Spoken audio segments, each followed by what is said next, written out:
Folks, Black Star Network is here.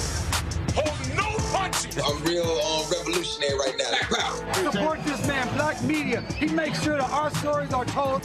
Thank you for being the voice of Black America, Roland. Stay black. I love y'all. All momentum we have now, we have to keep this going. The video looks phenomenal. See, this difference between Black Star Network and Black-owned media and something like CNN. You can't be Black-owned media and be scared. It's time to be smart. Bring your eyeballs home. You dig?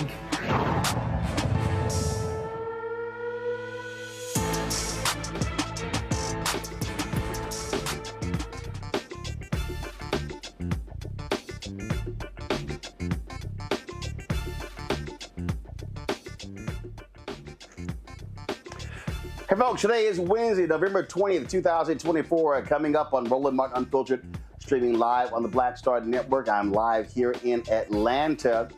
Republicans in Tennessee are going after Tennessee State University about their finances. You have folks who are blaming former President Dr. Glenda Glover. Well, she joins us right here to share her perspective about what's happening at that HBCU in Nashville. Ooh, man, Congress got a little heat today. Congresswomen Summer Lee and Jasmine Crockett went off on MAGA Republicans over the issue of diversity, equity, and inclusion. We have all of it for you. Also, members of the House Ethics Committee, they don't want to release a report on Matt Gaetz. Interesting. You got allegations of him sleeping with two underage girls. That's called statutory rape. But Republicans don't want to release the report.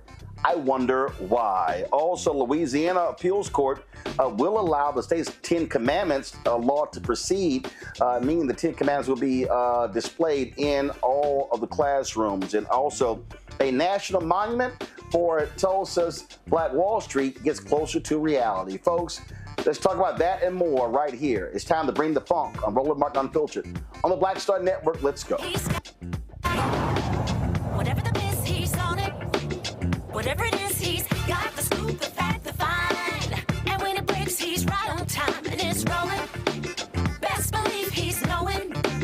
Putting it down from sports to news to politics. With entertainment just for kicks, he's rolling. It's on go, roll, y'all. It's Roland Martin, rolling with Roland now. He's funky, he's fresh, he's real, the best, you know he's Roland Martin now.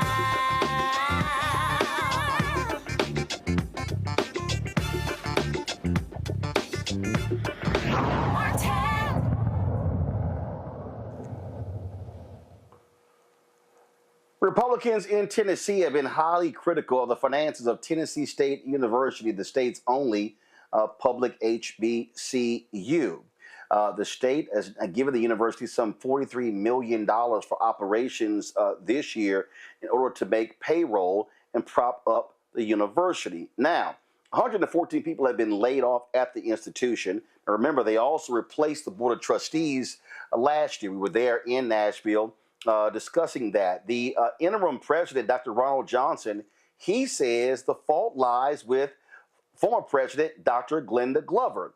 He says that repeated poor decisions and the lack of checks and balances are why the university is financially strapped. Well, Dr. Glenda Glover reached out to us and she said, I would love to come on the show to discuss this. And so she joins us right now on Roland Martin Unfiltered. Dr. Glover, glad to have you here. So first of all, let's walk through. You retired as president from the university.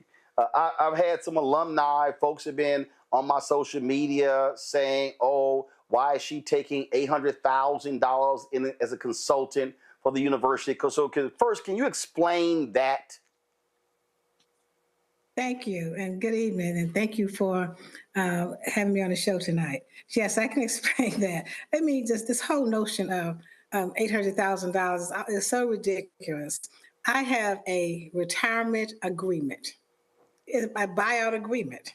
It represents the value of the remainder of the years on my contract. I was in year one of a 5-year contract. And so I was asked to to identify donors, to continue to work with the university and raising money.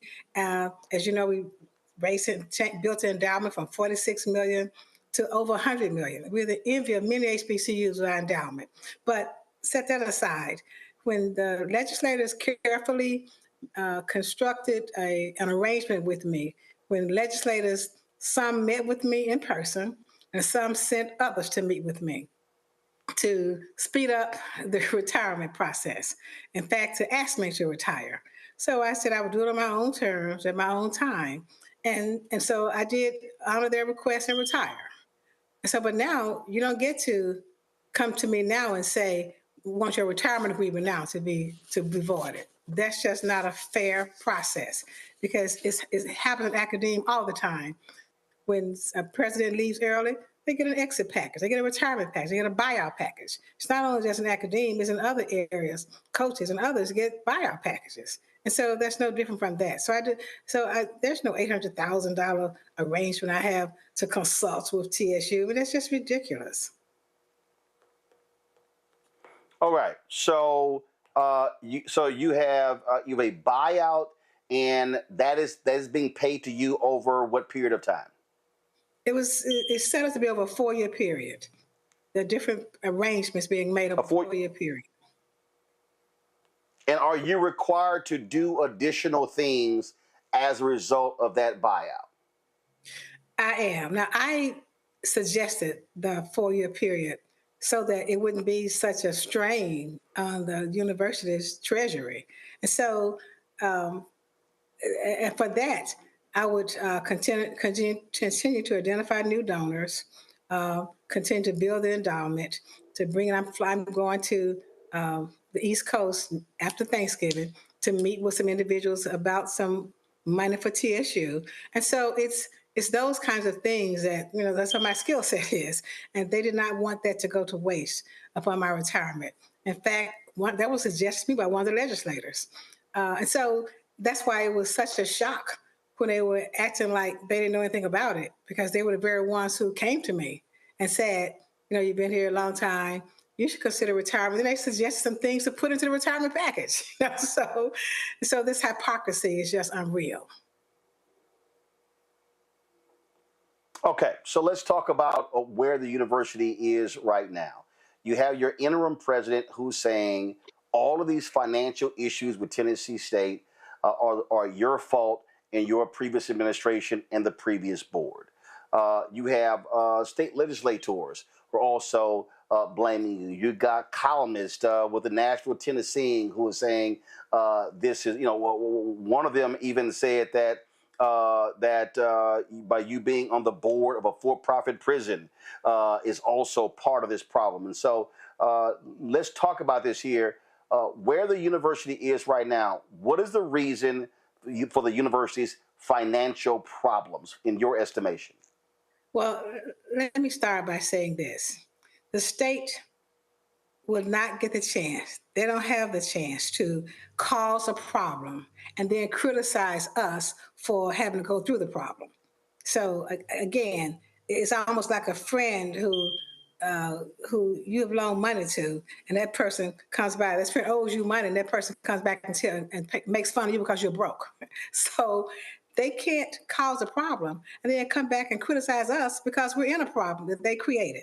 Now, having said that, they say, yes, they owe us money. Yes, there's a $2.1 billion underfunding letter that's been written to the governor. But let's put that aside. There's a $544 million underfunded amount that the state has admitted that's the amount that TSU has been underfunded by. That's not a number that's made up. That came from their internal processes, their own analytics, their own budget analysts who put that number together and said, here's what we have, $544 million. When you compare it to the other land grant institution, the equitable funding model that they developed shows that we owe Tennessee State University $544 million, and that's the underfunding amount. But having said that, I'm not even going to discuss that as that, because that's not what's in our budget. What's in our budget is how we operate from semester to semester is through students paying their tuition and fees. That's where it comes from. Students pay tuition and fees. That's probably 75% of our budget. I think another 23% comes from the state. But you can see our bread and butter, recruiting students, students paying their money, they come to school and they go to TSU. But there are two things that I want to bring out. How do we get here? Number one, everybody's talking about reserves, and everybody's talking about that. When you talk about a school, only at the Capitol have they found something called reserves they want to talk about. What's really, when you want to make a decision to go to school, it's about what programs you have, what's your endowment. And by the way, TSU has a health endowment of over $100 million in endowment. We're one of a handful of schools. So no school is broke that has an endowment of over $100 million. We do have a cash flow problem that have to be addressed. And I have to say that. But here's what has happened. Number one, how do we start?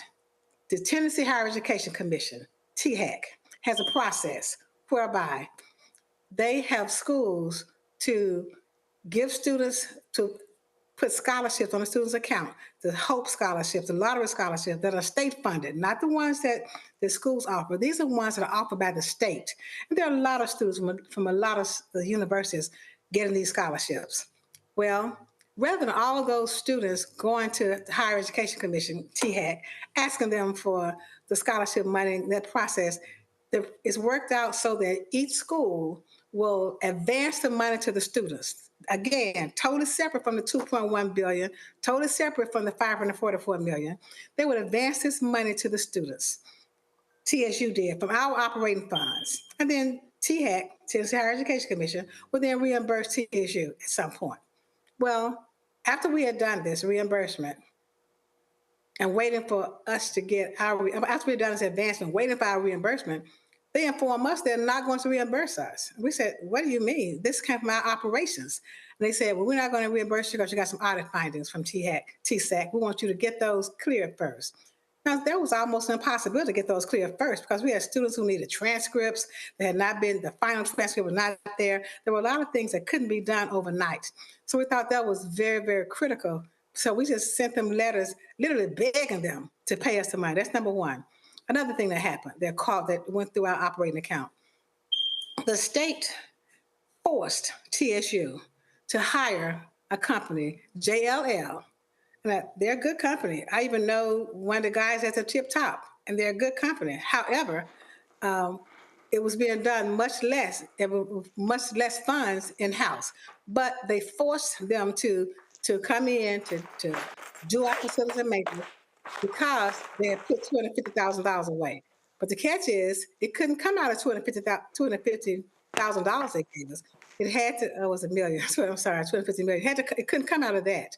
It had to come out of our operations. So that's a tune of $1.2 million per month that they forced us to pay. I mean, I hope you're listening. I hope the audience hears that. $1.2 million per month. And what is so startling about this is that they would not allow TSU to have an RFP process. There was no bid process. We couldn't do due diligence on it. You take it or leave it. Those were the words given to us on the phone. And I was not the only one on the phone that day. That either you take JLL or we don't have a deal. And so we took them to manage the property and do things at TSU. And that's a big price tag, $1.2 million a month. And so that hurt last semester. Now this semester is a different story. This semester, we don't have funds because the students are not there. We don't have funds this fall semester. It has nothing to do with our reserves, because that's for emergencies. We wanted those funds to help some operations, yes. But this fall, we're down by 1,900 students. Now that equates almost about $20 million. You can't operate a school asking the state to bail you out because we don't have the students paying their fees. We don't have students here to pay. And so I don't understand why the state won't put that narrative out front and say enrollment is down, therefore the revenue is down. So I'm reading this article here, and it said that in fiscal 2023, the university logged $45.9 million in institutional aid, which includes tuition discounts, a massive increase from $8.6 million the year before. Other students found themselves without a scholarship once federal funds ran out. Then this is from highereddive.com. It said enrollment faltered because of broken promises. First-year student enrollment at around 3,500 in fiscal year 2022, roughly half the next year, and hit 880 students by 2024. So what was happening? So what was going on there with these tuition discounts? So what is the reason to go from? How do you go from 3,500 first-year students in 2022 to 880 in 2024? How does that happen? Okay, let's go back.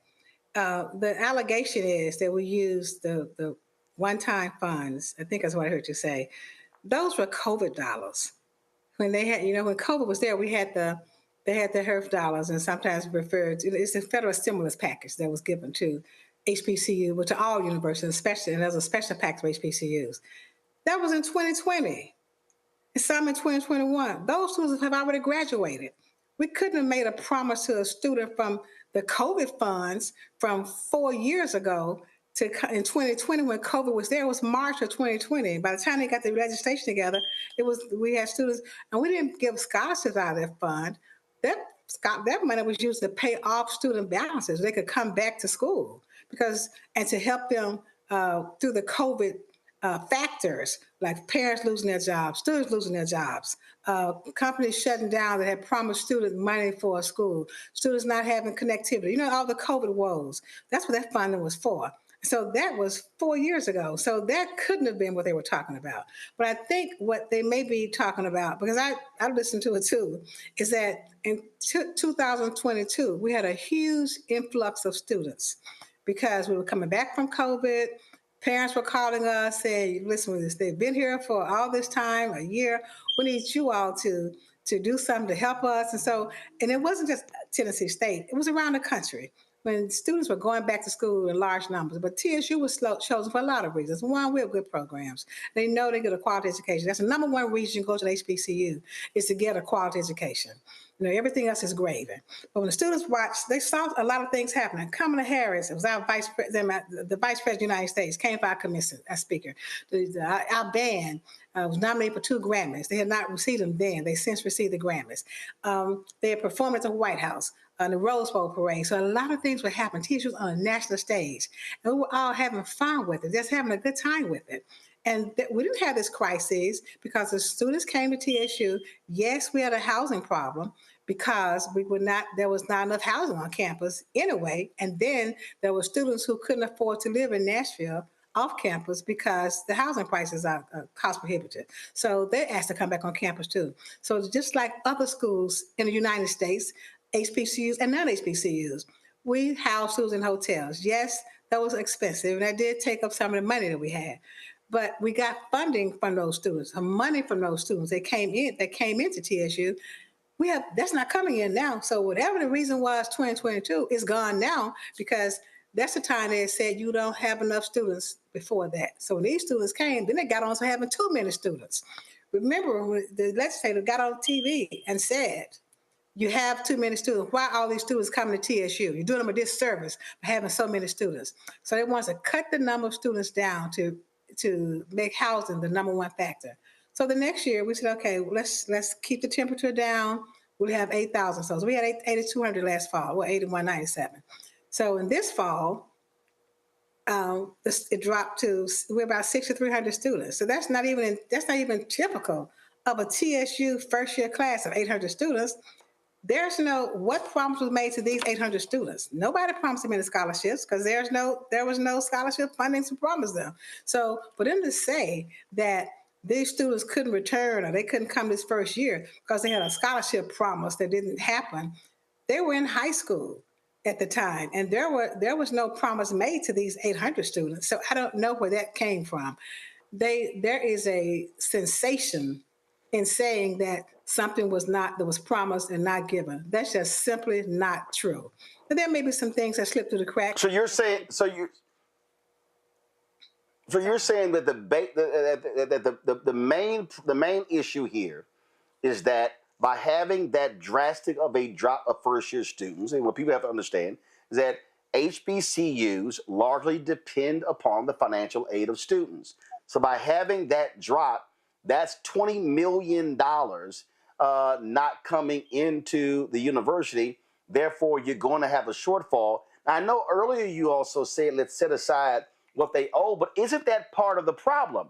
If the state owes Tennessee State more than $500 million, and then they and again, the $500 million the state owes them is separate from that $2.1 billion that the federal government say they've been underfunded. So really, Tennessee State is owed about $2.6 billion.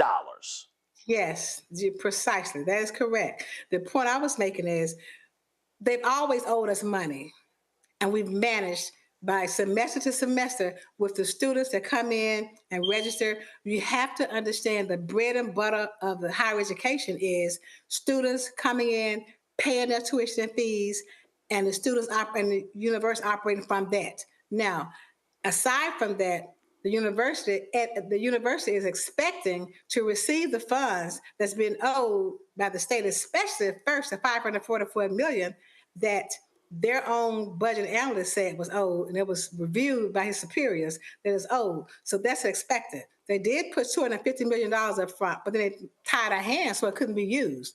They put $250 million providing the governor's budget, but then there was so much red tape. There are so many agencies to sign off on it, and so many things to be done and approvals that we haven't used, but maybe it's just a minuscule part of it. And so in essence, they owe us still the $544 million. And honestly, part of that was supposed to be a part of the second allotment that we were supposed to get, was supposed to be used for some of the operations. And we were going to use some of that for scholarships, but that didn't happen. They reneged on their promise. So we got the $250, and we were supposed to get more after we got the $250 and showed how we were going to use that, and we did. And then when it came time for another allotment of that $544 million, it just didn't happen. And so, yes, we depend on that, but we absolutely depend on the money from the state. The 23% they give us, we need that. But what I'm saying is, we need the $544 million also. And what we don't need them to do is play down the fact that enrollment is down. Enrollment being down by 1,900 students, that's, $20 million just for one semester alone. That is significant for the operations of the university. With payroll being $8 million a month, or $8.5 million a month. I heard a number that was maybe twice that, but I can't speak to that because I know what it was when I was there in June. It was $8.5 million a month was payroll. And so just that $20 million was almost the whole semester's payroll. What I'm saying is, the state can't get away with bad-mouthing TSU to the point that students are deciding to go other places. Students, we know why students didn't come back the fall. We know why it's down. There's some it's on Tennessee State's part too, because our biggest months are June, July, and August. There's been more we could have done or should have done to get more students in. But be that as it may, what the state did is unconscionable. They created an environment that was so bad that students didn't want to come to TSU. I know because I'm in the street with them, on the ground with them. I'm in Memphis recruiting, in Nashville recruiting, up in East Tennessee recruiting.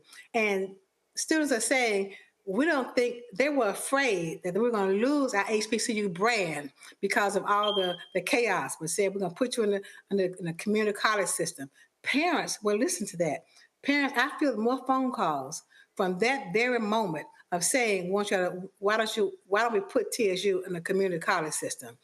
They thought they would just become a community college. They thought somebody's going to take us over. There was too much uncertainty among so many students that really contributed to our enrollment decline. Now, the state won't admit that because in their minds, that's not the problem. But they're not talking to students. We're talking to students. We're getting answers from students. Students are telling us what is going on in their minds, in their families, in their churches. And they're saying, stay away from Tennessee State until they get it together. They're about to have a state takeover. Those are the things that parents are saying as to why they're sending students to other places. Well, what do you make of the state controller, Jason Munpower, trying to get Tennessee State to sell its Avon Williams campus downtown Nashville? He's saying it could net the university some $40 to $50 million. Some are saying, oh, this is these Republicans trying to get their hands on valuable HBCU land. I just shook my head. I have to let him work it out with the current president. You know, I just won't give my opinion. They just have to work through that one themselves. Do you accept any blame for what's going on here? Was there anything that could have been done differently, that should have been done differently? You said that y'all could have done a better job when it came to recruiting students. Is there anything that should have been done differently under your watch the last 3 to 4 years at Tennessee State? Well, we were fine in 3 to 4 years. We've been fine for the last, I was there for 11 and a half years. And initially, I could do no wrong. They labeled all degrees. They talked about me. They loved Glenda Glover.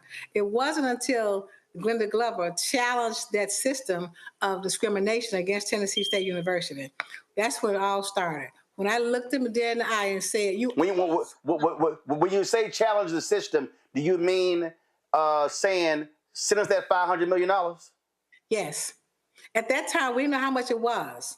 But we know it was something. We had done some preliminary numbers ourselves, and we had come up with different sets of numbers. But it was enough to present to them to go get legislators together, 1 or 2 legislators together, and I won't call their names tonight, and go with me to the governor to meet with the then governor, who was really surprised. And I believe he was honest, and he said he was surprised, didn't know that we were not being funded, we were not being matched, our funding. And that was the first thing we had to do, was bring to their attention. Presidents have to be courageous enough to tell the truth, you know, because there's so much that they're saying that's just so not true, because the truth doesn't care whose mouth it comes out of. So I said, there'll be some casualties. Some presidents will be casualties. I'm one, but I don't take that back. You know, they're saying to me, you know, at some point, we just got to stop blaming the state. I said, what do you mean? The state has blamed itself. They did the study. I didn't. That said, we owe you $544 million. The state is the one that said, go into your reserve funds and operate for a moment, because we're not going to pay you the money we owe you. It's the state that said, pay this firm $1.2 million per month, not per year, per month, to run this $250 million that we're giving you. And you have a choice in it. You either do it or you're not getting any more money to do another project we had. So that kind of cruelty and this kind of hypocrisy that has to be addressed. And so now that I'm not president, I can address it. You know, I got my First Amendment rights back. And so that's where we are with this. Last question for you. Is it insulting to hear the interim president and others say that you mismanage resources when you are a certified public accountant? They are laying it out as if you had no clue how to manage money. You know, I know the interim president. I've known him for a number of years. He and I have been friends. I spoke at his inauguration when he became president of Clark, Atlanta. So I won't say anything ugly about the interim president. I know him. I know his wife. And so, yes, it's hurtful, because it's like growing up in a poor home like I did, when you watch your mother and father take what little money they had and pay all the bills that were on the table. That's what we have to do, because the state has ignored TSU. They pretend like they want what's best for TSU, but yet right now they do so many distractions. This is just a distraction from the money they owe. They don't care about this agreement I have, my retirement agreement. They don't care about the fact that there are no students there right now. In fact, I think they like that, because now it's like we're so dependent on you to give us the money. They're saying we're going to advance you $43 million. What are you talking about advance? You owe us money. If you're going to do anything, take out the funds you owe us. Somebody has to tell the truth, you know? And so when they say that, that's the part that is so unfortunate, that they will not speak the truth. They rather create distractions and talk about other things rather than say, we did not fund TSU properly, so here's what we're going to do. We're going to remove this restriction of this $250 million.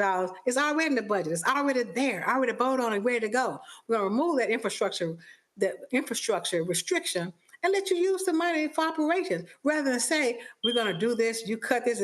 And then one lawmaker said, officer said, we're going to tear it down to the core and build it back up again. What do you mean you're going to tear TSU down and build it back up? Now, that was an outrageous statement. I mean, it makes your blood crawl to hear somebody say that. Somebody has a BS degree who knows nothing about higher education, advanced education. That was so insulting to me. That's what's insulting. Talking about me doesn't really matter that much because I trust God. I know He'll take care of all this. I trust God.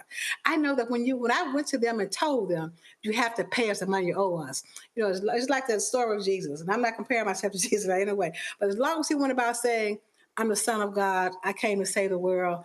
Oh, they said he's crazy, let him go. But the moment he challenged that Roman establishment, they said, he has to go. And that's the situation I find myself in. It was fine until we told them, you owe us money, and you have to pay us the money you owe us. You have to pay up.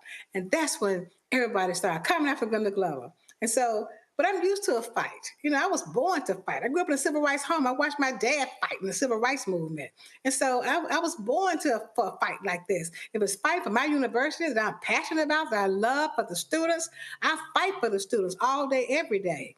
And so that's what I say. I'm happy to be a part of the TSU family. I'm happy to be a TSU alum so that I can join in that fight to get the money that they owe TSU, to get rid of this doggone distraction that they're talking about, just so they can keep TSU and have a way to say that they're not doing this. No, we don't have funds this semester, but it's not because of what I did.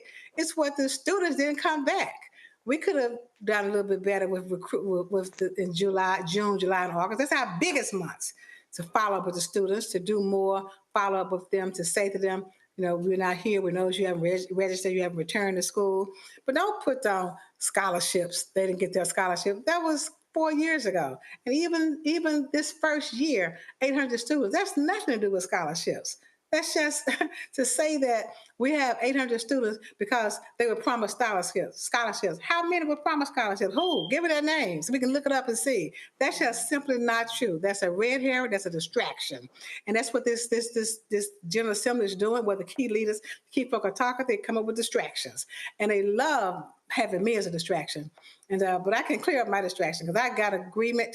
I have an agreement that says you have 4 years left on your contract. So if you want me out of there, they were giving me the suggestions on how to do it. That's what's so hypocritical about it.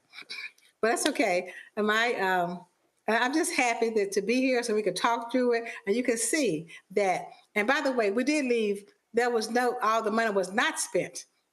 Somebody said all the money was spent. That was close to $9 or $10 million left in the reserve fund. And that I'm sure about. And so that's what I'm saying. There are so many mistruths and non-truths that come out. But that's how it is when they're fighting a battle and trying to win a case that is just, well, there is no case. So look, before we hang up, all right. Let me say hello to my good friend and the best attorney I've ever come in contact with, A. Scott Bolden. I'm happy always to share a show with him, a moment with him, because he is by far the best that you can encounter, that one could encounter. Oh, Lord, I don't even know if our television is wide enough to fit his head into the screen now. Dr. Glover, we certainly appreciate it. Thanks a lot. Thank you. Thank you so much. Goodbye. All right. Going to go to a break, folks. We'll be right back with our panel, including the totally gassed up Scott Bolden. You're watching Roland Martin Unfiltered right here on the Black Star Network.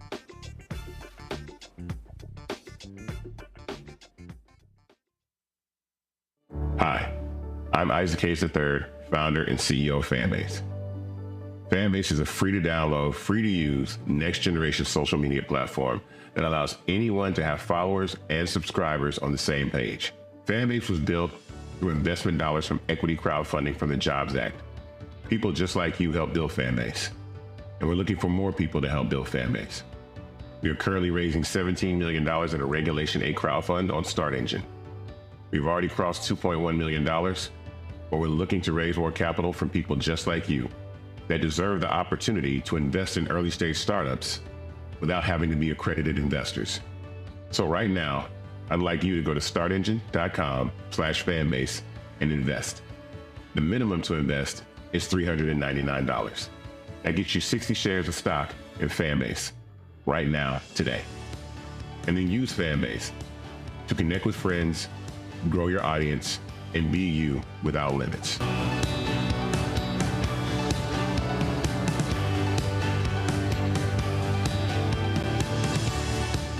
I'm Dr. Jackie Hood Martin, and I have a question for you. Ever feel as if your life is teetering and the weight and pressure of the world is consistently on your shoulders? Well, let me tell you, living a balanced life isn't easy. Join me each Tuesday on Black Star Network for a Balanced Life with Dr. Jackie.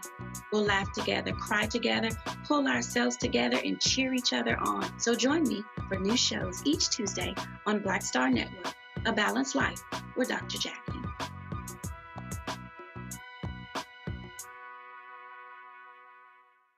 Now that Roland Martin is willing to give me the blueprint, hey, Cyrus, I need to go to Tyler Perry and get another blueprint because I need some green money. The only way I can do what I'm doing, I need to make some money. So you'll see me working with Roland. Matter of fact, it's the Roland Martin and Cheryl Underwood show. Well, should it be the Cheryl Underwood show and the Roland Martin show? Well, whatever show it's going to be, it's going to be good.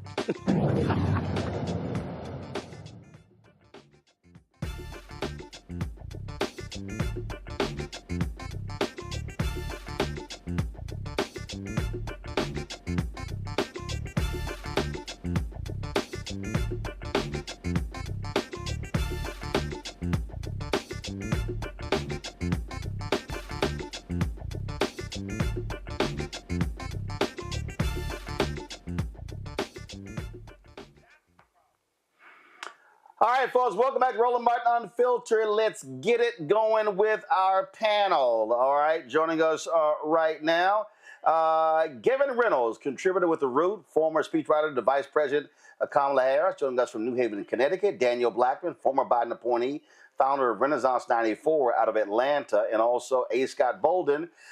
He is, of course, attorney. Former head of the National Bar Association, PAC, and of course, as Dr. Glover said, attorney for Dr. Glover. So let me just go ahead.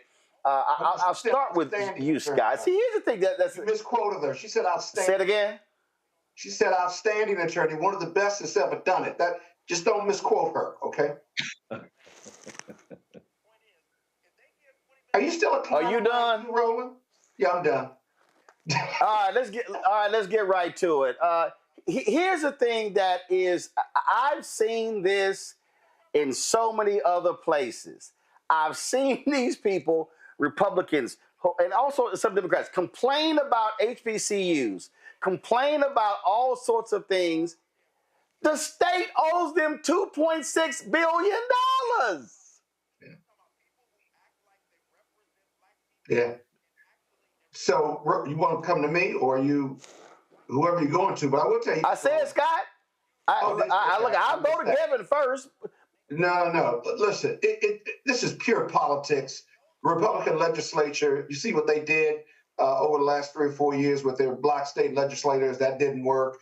But, TSU is a land grant university and college, which means the federal government gives them money, and every other land grant institution like UDC and a couple of black colleges in Maryland. In fact, there's been ongoing litigation. They may have settled it now. There was ongoing litigation for this very issue of how the federal government and state governments historically have underfunded these land grant institutions and then complain that they're mismanaged or they're underfunded or they've got accounting issues or there's scrutiny on what they've done with their money.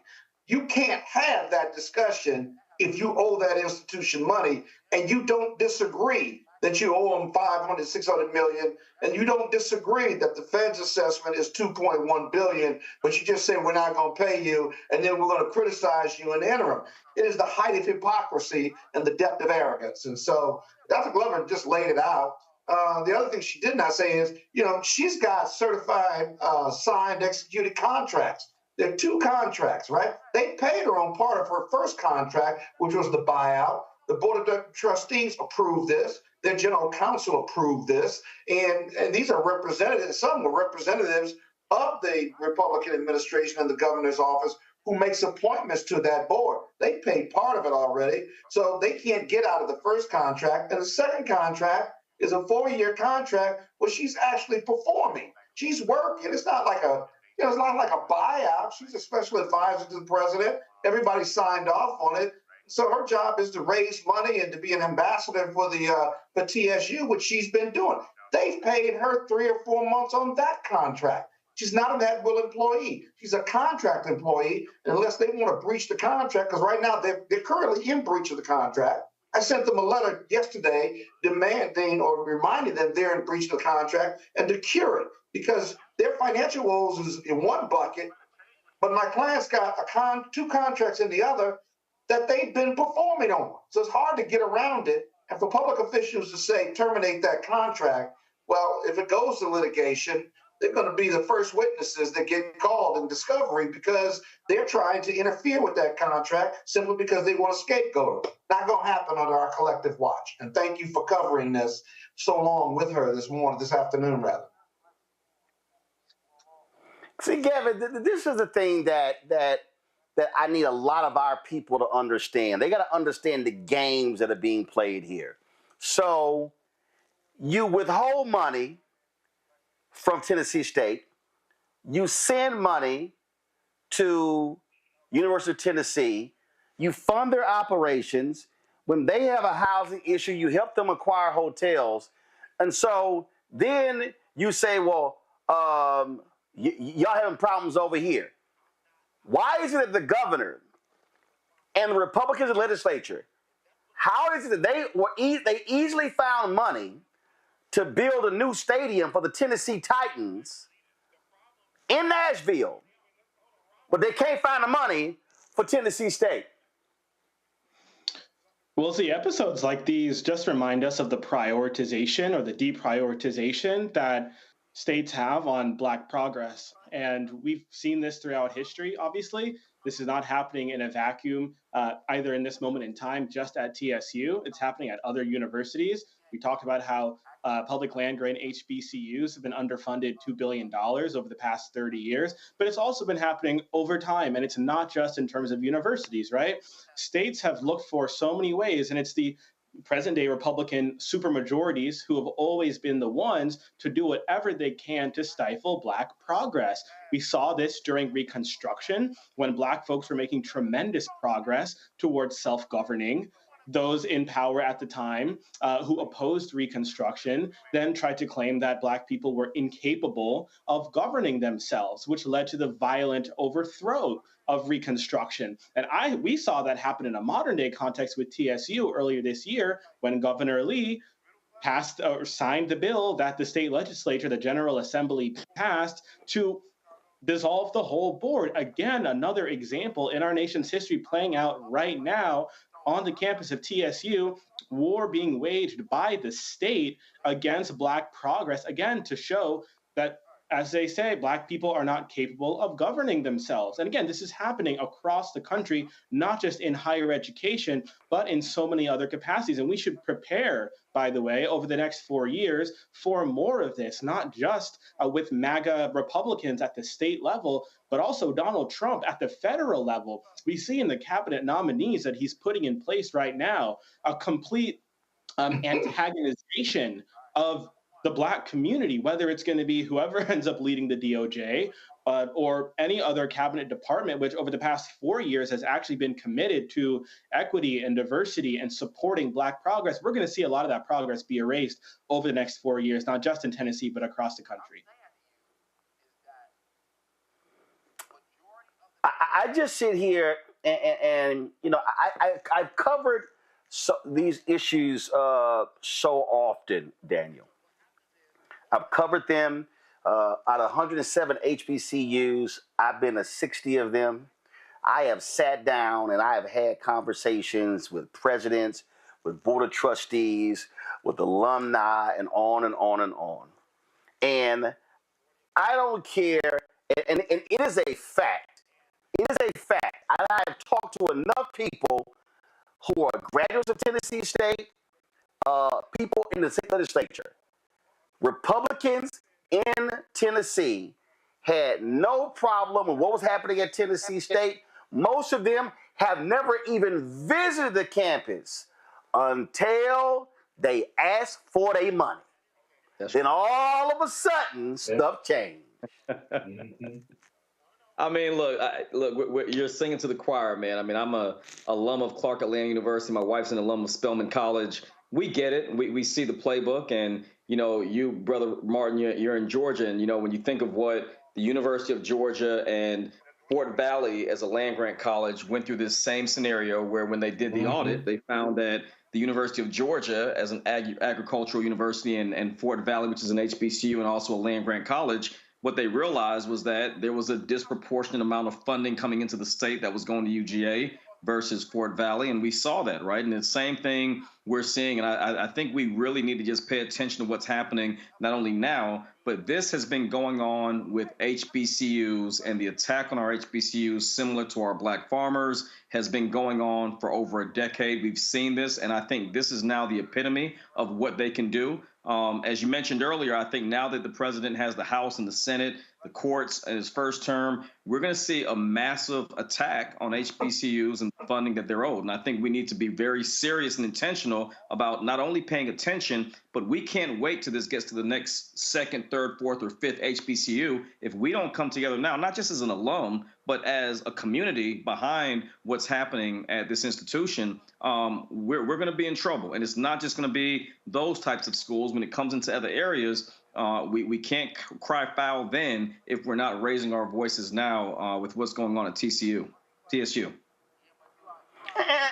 here's the thing, Scott. This does not mean that we cannot have accountability with our institutions. I am not one who says that goes on them.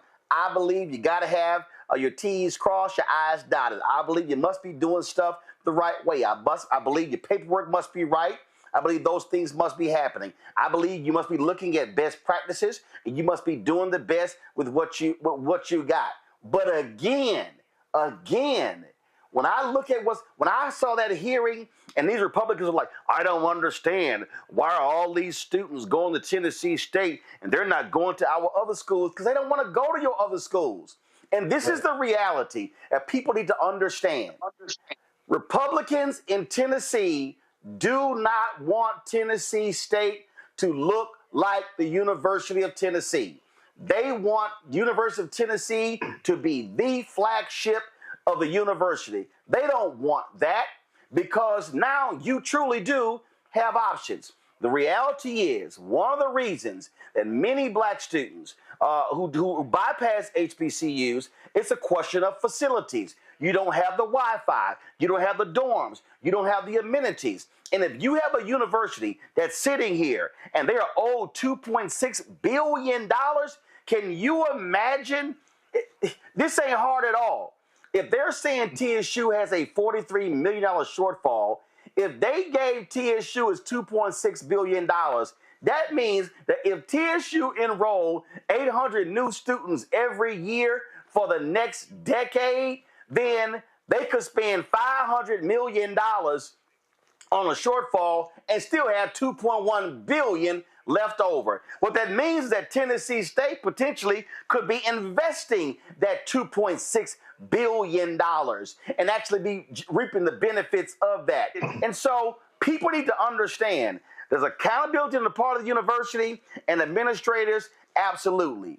But we should never let these lawmakers off the hook that have cheated Tennessee State, Fort Valley State, Florida A&M, Texas Southern University, all of these public HBCUs out of federal taxpayer dollars that boosted predominantly white institutions. It's a simple calculation. It don't get any simpler than that. And, you know, you drop the mic on that, and then you look at the Republican decision makers, and then you say, well, why won't you pay them? And whether they got excuses or not, it doesn't really matter. Because if it was the white school in those states, they catch that money up in a heartbeat because they never got behind because it was all supposed to be equal distribution. But here's the other thing about money and accountability, Roland. I'm on the Board of Trustees for Morehouse. I chair the governance committee. deal with these issues all the time, even as a private institution that gets federal help. The number one reason students cannot go to historical Black colleges isn't just the facilities, but we don't have enough money to give them scholarships at a level high enough that we can compete with white institutions of academic learning. They have more money and better facilities. So then you say accountability. Okay, but if I'm underfunded, right, there is a direct relationship between capabilities and competence and ability to be accountable and money. If I got the money, I can hire talented people and keep me accountable on the books and so forth and so on. If I can't afford to pay people, I'm paying them less. And those who are the ones who are more the best, they're going to go somewhere else and get paid more money. So then I have to hire who I can hire, right? Who they may not be the best at what they do, but they're committed to the HBCU and the mission and what have you. And so I don't put accountability and the money owed in separate buckets. It's one bucket. There's a direct relationship between it. And after the COVID money came to HBCUs and made all of them debt-free, they were able to hire the best and the brightest. But in order to sustain that, if the state owes these A&Ms money, they've got to pay them. They got to pay up at some point, or you're going to have a perpetual problem. You can't tear it down to the studs and build it back up without that money being owed. Because where are you going to get it from? Where are you going to get it from? It only got to come from the state, and you owe the money. So you're going to have to pay up, period. Folks, gonna go to a break. We come back. We got more to talk about right here on Roland Martin Unfiltered and the Black Star Network. Be sure to support the work that we do. If you want to give via Cash App, use this QR code and utilize Stripe to do so. Also, send your check and money order to P.O. Box 57196, Washington, D.C. 20037-0196. You can also give to us via PayPal, R Martin Unfiltered. Venmo is RM Unfiltered. Zelle, Roland at RolandSMartin.com. Roland at RolandMartinUnfiltered.com. We'll be right back.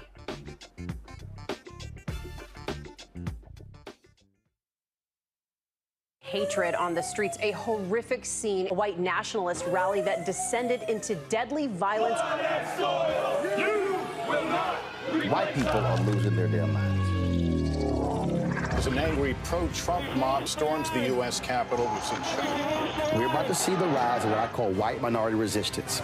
We have seen white folks in this country who simply cannot tolerate black folks voting. I think what we're seeing is the inevitable result of violent denial. This is part of American history. Every time that people of color have made progress, whether real or symbolic, there has been what Carol Anderson at Emory University calls white rage as a backlash. This is the rise of the Proud Boys and the Boogaloo Boys. America, there's going to be more of this. Here's all the Proud Boys, guys. This country is getting increasingly racist in its behaviors and its attitudes because of the fear of white people. The fear that they're taking our jobs, they're taking our resources, they're taking our women. This is white fear.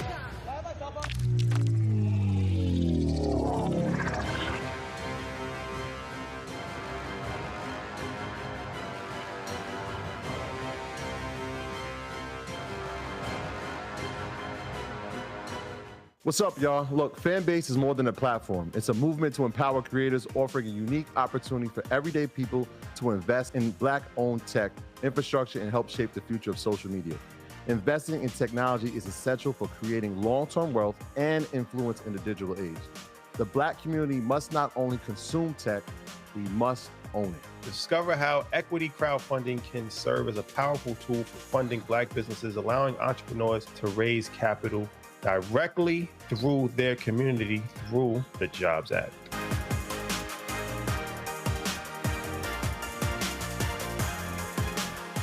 When you talk about blackness and what happens in Black culture, covering these things that matter to us, speaking to our issues and concerns. This is a genuine people-powered movement. There's a lot of stuff that we're not getting. You get it, and you spread the word. We wish to plead our own cause Too long have others spoken for us. We cannot tell our own story if we can't pay for it. This is about covering us. Invest in Black-owned media. Your dollars matter. We don't have to keep asking them to cover our stuff. So please support us in what we do, folks. We want to hit 2,000 people, $50 this month, raise $100,000. We're behind 100,000, so we want to hit that. Y'all money makes this possible. Checks and money orders go to P.O. Box 57196, Washington, D.C. 20037-0196. PayPal is R Martin Unfiltered. Venmo is RM Unfiltered. Zelle is Roland at RolandSMartin.com.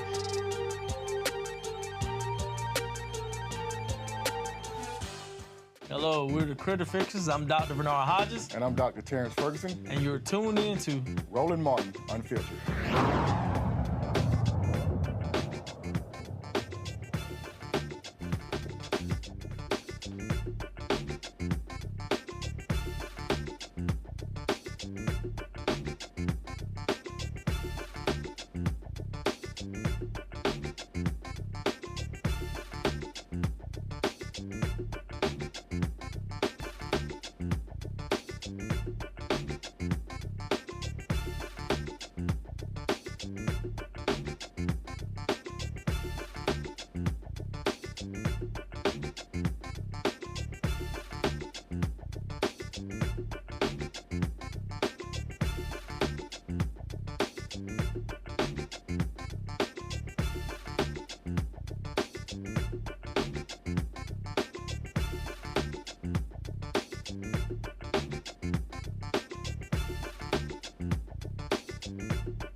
Folks, some breaking news. Moments ago in North Carolina, I told y'all how the Republicans in North Carolina do, how they are always trash.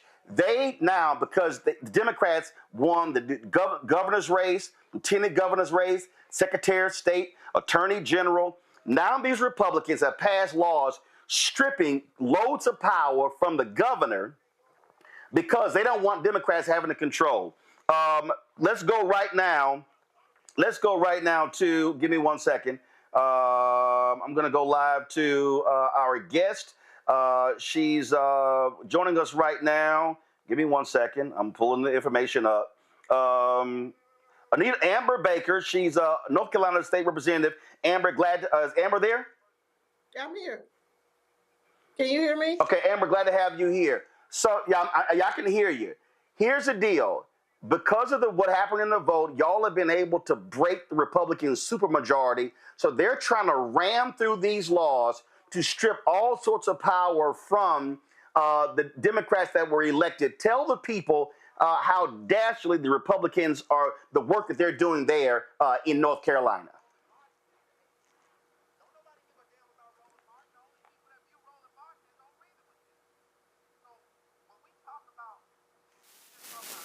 Amber, we lost your sound. We're trying to get it back. So hold on 1 second. Do we have her now? Amber, you just keep talking. Amber, can you?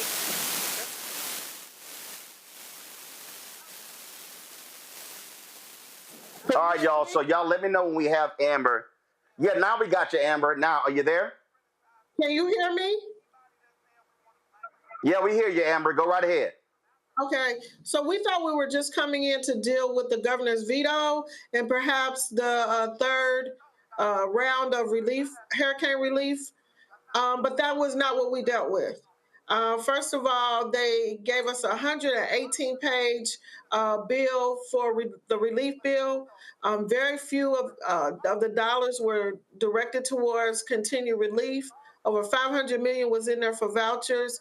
And then there was a whole plethora of bills stripping away the powers for the education department, judges being stripped away, powers being put under the newly elected Republican treasurer.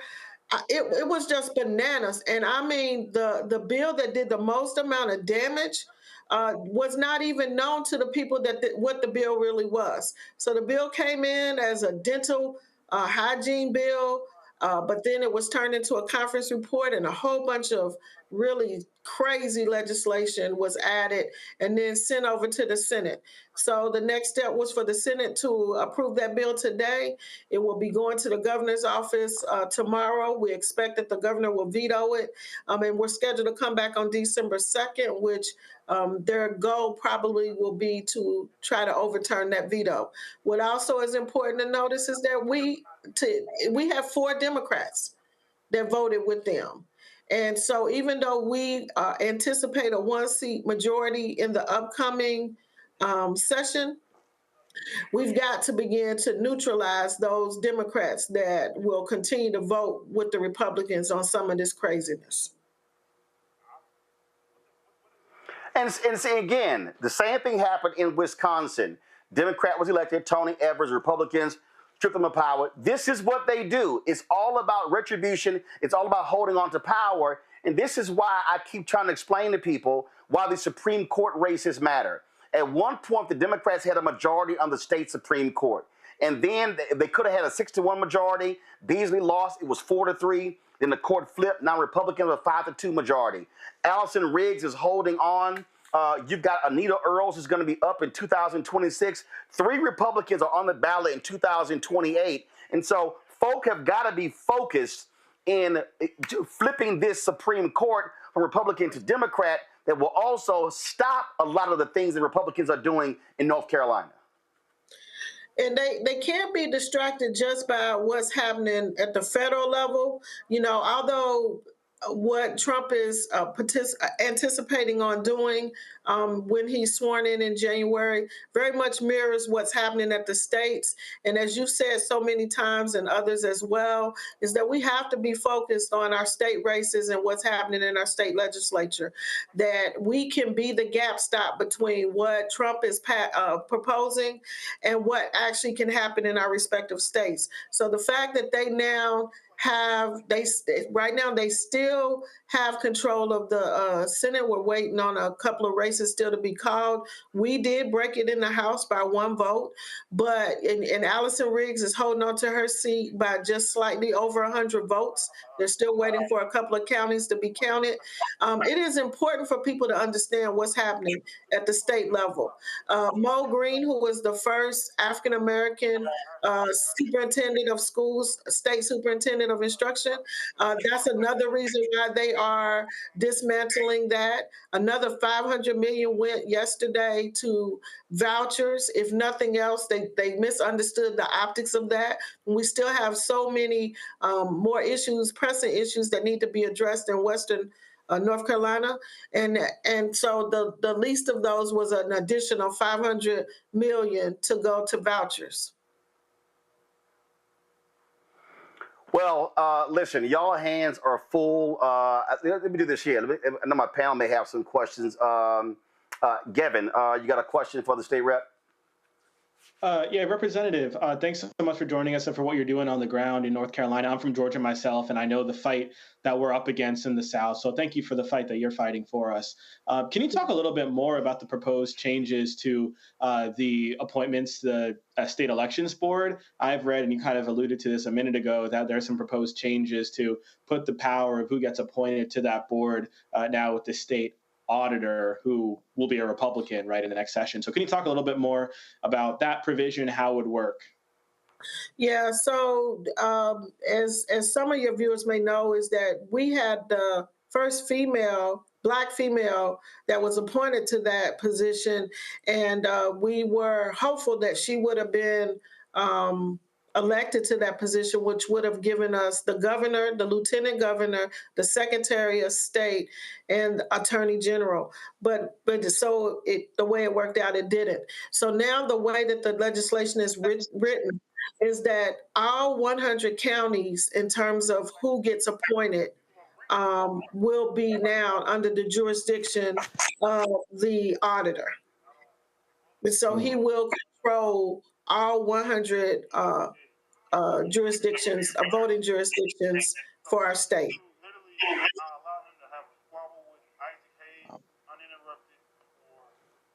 Scott. Yeah, Representative, good evening. You know, the first question is always, is the legislation legal? Is the legislature's kind of general counsel's office signing off on the constitutionality and the legality of this legislation? It just seems to be out of whack with the will of the people and those Democrats who are elected. And secondly, you know, the Republicans do retribution a lot better than Democrats do. I don't care what jurisdiction you're in. Are you all planning some retribution for these 4 Democrats who have lost their minds and voted with the Republicans? While we have not discussed that directly, I anticipate that that will be some of the discussion that we need to have and for it to be addressed because as you've heard me say on here before, we needed to flip more than one seat because we have consistently had 3 or more Democrats that have historically voted with the Republicans. So this was nothing new, but we had hoped that given the extreme nature of what they were trying to do, that they would have voted with their party and indeed with us as a caucus. In terms of the legality of it, right now they don't care. They have the Supreme Court, so they are prepared to take whatever actions they need to take all the way to the Supreme Court. And again, I will remind the viewers that the Supreme Court house one of the son of the Speaker Pro Tem in the Senate. So the Speaker Pro Tem's son serves on the Supreme Court, and so he has refused to recuse himself on anything that is in conflict, and so that's what we're dealing with. We also know that 2 of the Superior Court judges' positions were in the process of being decommissioned, for lack of a better word, and those vacated. I'm sorry, and those positions will now also come under a Republican-led department. The two positions were one right here in Forsyth County, Superior Court Judge Ty Burke, because he had ruled against the maps and the gerrymander maps, and another judge who I can't think of his name right now, but again, he also had ruled against the Republicans. And so when we talk about retribution and retaliatory actions, those 2 judges potentially could be without positions at the end of their terms. Roland, real quick, one last quick question, and that is, does the legislature, both houses, are they veto-proof, or can they override the governor's veto in much of this legislation? Not at this point.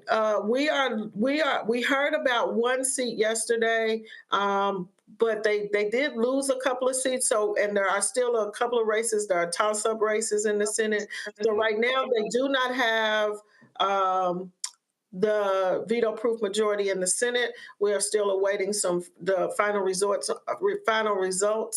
on a couple of races over there. But right now we are holding it by 1 seat. Wow, good luck. Thank you.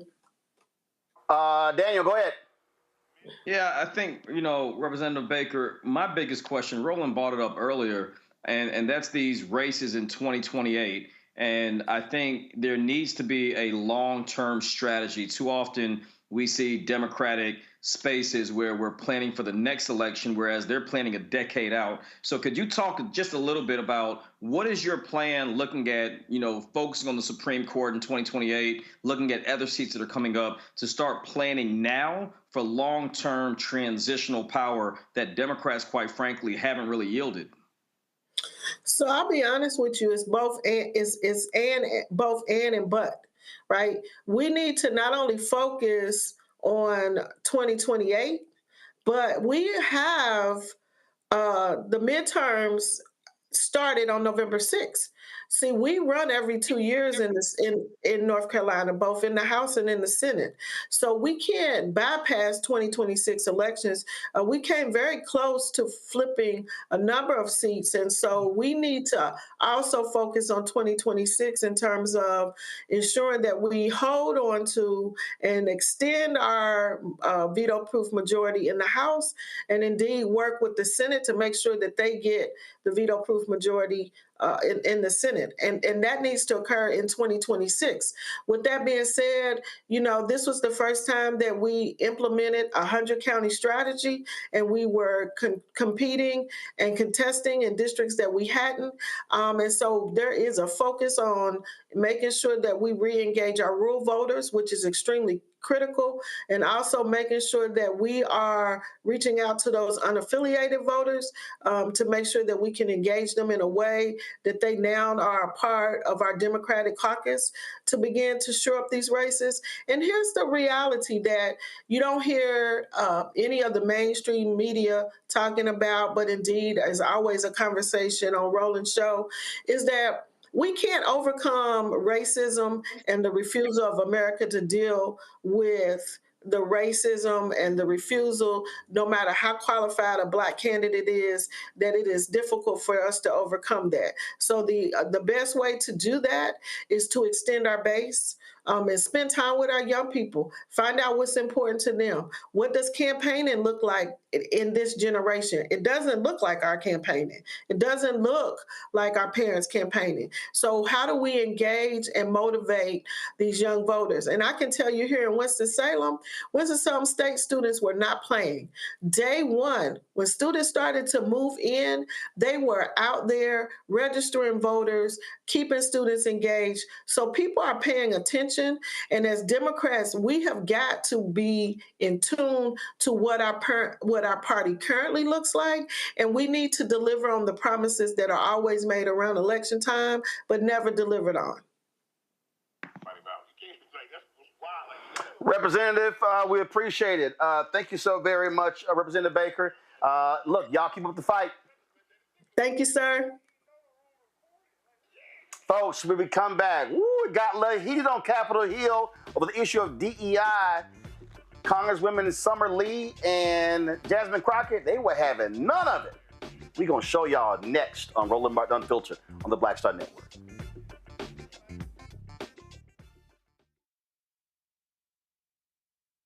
What's up, y'all? Look, Fanbase is more than a platform. It's a movement to empower creators, offering a unique opportunity for everyday people to invest in Black-owned tech, infrastructure, and help shape the future of social media. Investing in technology is essential for creating long-term wealth and influence in the digital age. The Black community must not only consume tech, we must own it. Discover how equity crowdfunding can serve as a powerful tool for funding Black businesses, allowing entrepreneurs to raise capital directly through their community through the Jobs Act.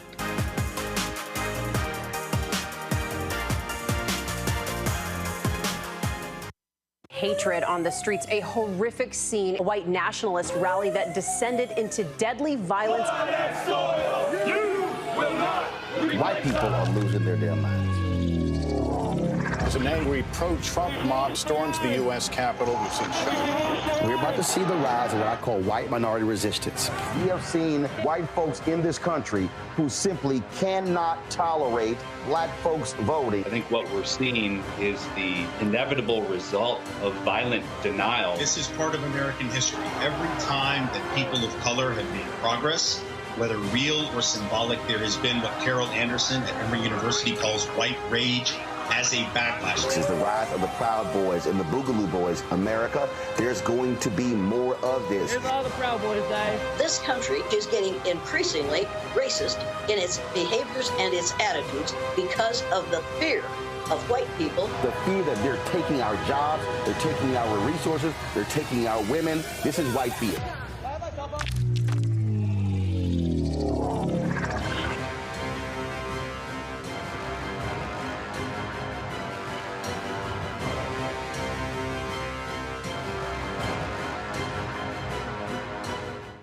Hey, this is Motown recording artist Kim. You are watching Roland Martin Unfiltered. That boy, he always unfiltered though. I ain't never known him to be filtered. Is there another way to experience Roland Martin than to be unfiltered? Of course he's unfiltered. Would you expect anything less? Watch what happens next.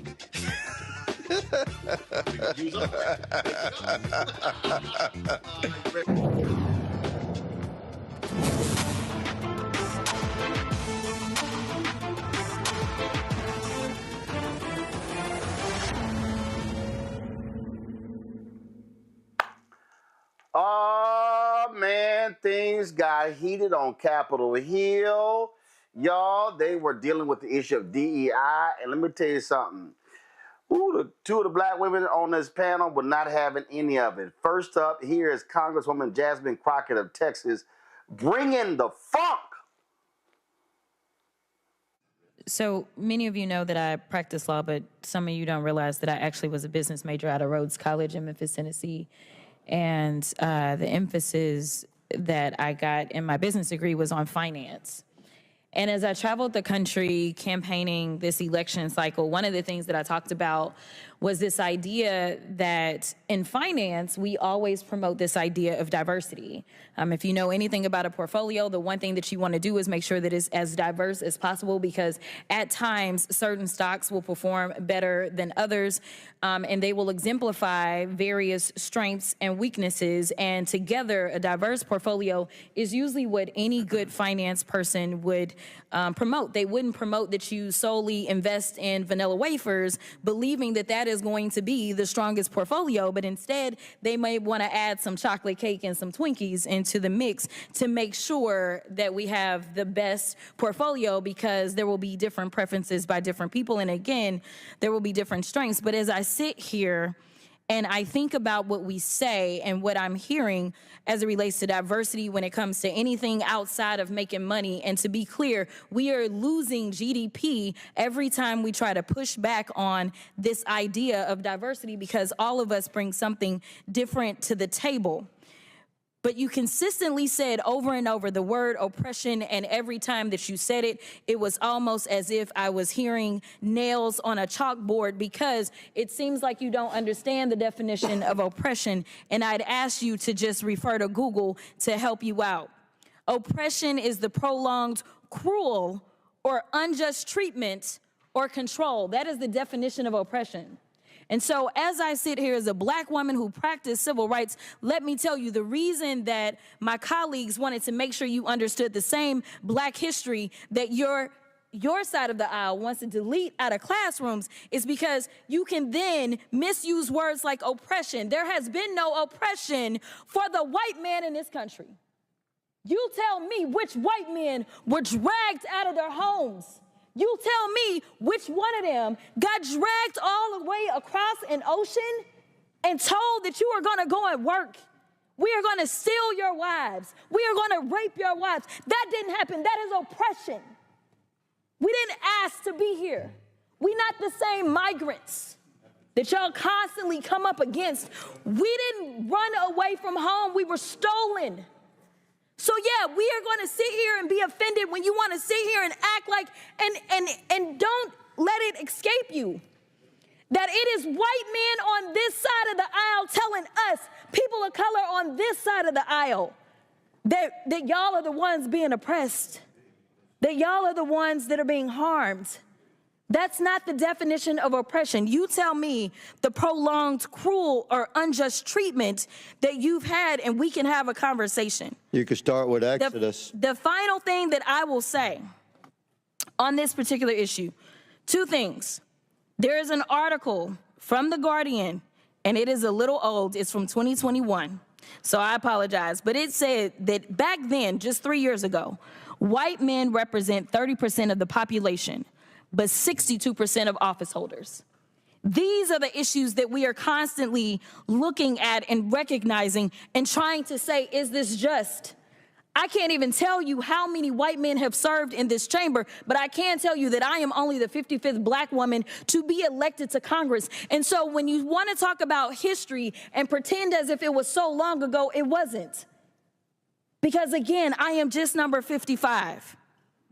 Finally, when we start to talk about what do these numbers do as we're trying to say that diversity, equity, and inclusion is the problem, the reality is that when it comes to financial performance, companies with more diverse workforces are more likely to outperform their competitors. Companies in the top quartile for racial diversity are 35% more likely to outperform their peers on profitability. Companies with diverse executive teams are 25% more likely to generate greater profits. Diverse companies earn 2.5 times higher cash flow per employee. Diversity works. And until you can show me data that says otherwise, I think that we need to go back to being a country that listens to experts and gets out of our feelings and recognizes, again, that racism is real in this country. And until we stop pretending that it's not, we will not solve the problems that we are consistently facing. And that will bring real unity that we seek when we're looking for a more perfect union. Ooh, Congresswoman Summer Lee, she said, I want some of that. I'm not in favor of the Dismantle Diversity, Equity, Inclusion Act, or what it maybe would more aptly be called the dismantling any semblance of support or opportunity for certain American acts. We know who those Americans are. Americans who have not enjoyed centuries of unfair advantages by keeping others enslaved or segregated or disenfranchised or incarcerated or redlined or gerrymandered or excluded by law. Americans who've lived with disabilities or had their relationships criminalized or their gender expression demonized. If we're being honest here, this bill, which will wipe out every diversity, equity, and inclusion program in our federal agencies, plus those who contract with us, plus those who receive grant money, plus our schools, is nothing new. This is just the final piece of a decades-long obsession with targeting and dismantling anything that might give marginalized people a fair shot, including DEI programs, which honestly started the second the Civil Rights Act passed. Policies like affirmative action and diversity, equity, inclusion are the closest things we've had to the mythical bootstraps that some of my colleagues insist historically and currently harmed communities need to pick themselves up by. After centuries of efforts to keep us out of schools and universities, from jobs and elected office, Republicans targeting these policies are no accident. Why do predominantly conservative white men believe that the success of a black person or the opportunity or access of a black person is an existential threat to them? DEI is not given any unfair advantage that society itself does not already confer on certain Americans. It merely exists to ensure that all other people, that women, minoritized folks, queer folks, disabled folks, have the same opportunities to succeed and thrive in our workforce and our schools as people who have not had those opportunities systematically and legally stripped from them do. Is our country not greater when all of us have opportunities to succeed and contribute and survive? Our success and our survival as a nation is bound together. Diversity, equity, and inclusion programs only exist to band-aid over decades, hell, centuries of discrimination against people's skin color, their religion, disabilities, gender, or sexual orientations, you name it. Contrary to Republican conjecture, remedying past discrimination is not, in turn, a discrimination. And we're not going to sit here and pretend racism is over just because one black person on the Supreme Court agreed that it should be. What DEI does not do is give some kind of magical pass to better jobs, like some of our colleagues are implying. That middle word, equity, does not mean more than or better than. It means treating people fairly and impartially. It means working to fix generational and systemic discrimination to the betterment of all of us in all of our institutions. But instead, Republicans are trying to bastardize the term DEI to be a slur. When Justice Ketanji Brown Jackson was up for confirmation and when Vice President Harris was added to the ticket, they called them DEI hires. They want you to believe that a Harvard graduate with over 20 years of experience, who happens to be a black woman, woman is not qualified, but a Fox News personality is qualified to run the Department of Defense, and the WWE executive is qualified to run the Department of Education. Let's be real. There is an attempt to create a direct correlation between our race, being a black person, and our qualifications. So much as to say that there is no way to be a black woman. There is no resume that a black person could have that would qualify them unless that black person is a Republican. And there is a quota there. And while all of this has happened at the top level of our government, I can promise you these same things are happening on every single level of government and private sector. But those people don't have a national platform to speak out against discriminatory treatment. Where is a federal worker supposed to turn when another coworker says a racist comment to them in the break room? Where is the same-sex couple who is denied housing supposed to, because of their relationship, supposed to turn? Where is a pregnant woman who was fired for being pregnant supposed to go? Often the only place that they have to give them recourse are the diversity, equity, and inclusion programs. These folks just want to do their jobs, serving the American people in an environment that feels safe and supports them. Making work a better, safer environment for some does not mean it automatically is worse for others. And those complaining about DEI training are probably the ones who need it the most. My Republican colleagues have got to stop punching down on already marginalized communities and face their own fears of a level playing field privately. It's shameful. I yield back. See, that's what I'm talking about, Daniel. Why you gotta have black representation in the room. Let me tell you something, man. I wish them sisters had a campaign donation button up when they were speaking. We have to stand up when we see people not just speaking truth to power, but, you know, we cannot continue to allow the types of things that are happening to continue without being vocal. And I think one thing about this group, this platform I'm sharing with you all and with our other speakers is we're seeing this happening in real time. And there was a time in my generation, I'm 45. There was a time in my generation that a lot of us were like, we don't see how they could have did this in 1968, or they wouldn't have hit me like this when I was crossing the Edmund-Pettus. This is our 1968. This is our time to not just sit in the corner idly by. We have too many brilliant minds coming out of Howard and Clark, Atlanta, Morehouse, Spelman, Florida A&M. We can no longer stand idly by while they are doing these under the threat that they're just going to happen. So I actually am not only proud of what those sisters said, I'm not only proud of how they stood there, but I hope they inspired people around them to do the same, because as you heard the second sister, Ms. Summer Lee, when she mentioned about the qualifications, we're acting as if we haven't been disrespected in the sense of being overqualified. Heck, Michelle Obama was the most decorated, educated, degree-having first lady in the history of our country, yet and still there were questions about her qualifications as a first lady. So when we see these things happening to Vice President Harris or to our sister that sits on the Supreme Court, Justice Brown, we have to step up and stop allowing them to dumb it down and accept it as if it's normal.